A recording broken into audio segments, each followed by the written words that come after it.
कहीं के संभरेला चीज कैसे भारी रे भौजी, सच पूछला पदेलू गारी रे भौजी। चोली हकी अलमारी रे भौजी, चोली हकी अलमारी रे भौजी, चोली हकी अलमारी रे भौजी, चोली हकी अलमारी रे भौजी। भगवा की ना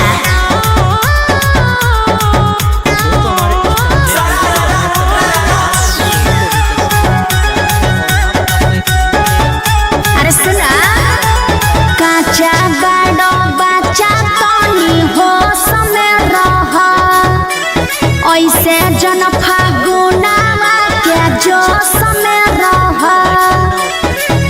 बुझला। बाटे छोट आटे चीज कैसे बड़े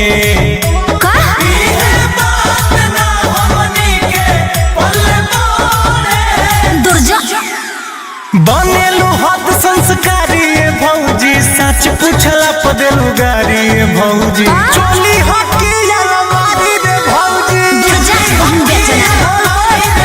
अरे चोली हकी अलमारी रे भौजी, चोली हकी अलमारी रे भौजी, अलमारी रे भौजी, अलमारी रे भौजी।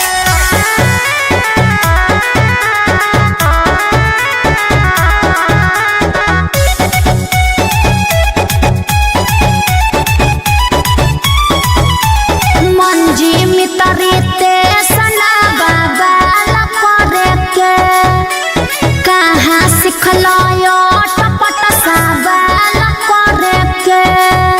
अरे बोला बोला दहिया जेना का भौजी ओभर बेट से दिक्कत का बा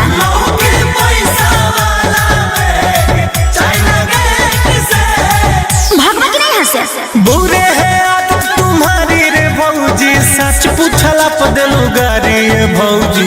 चोली हकी अलमारी रे भौजी, चोली हकी अलमारी रे भौजी, चोली हकी अलमारी रे भौजी, चोली हकी अलमारी रे भौजी। पागल सब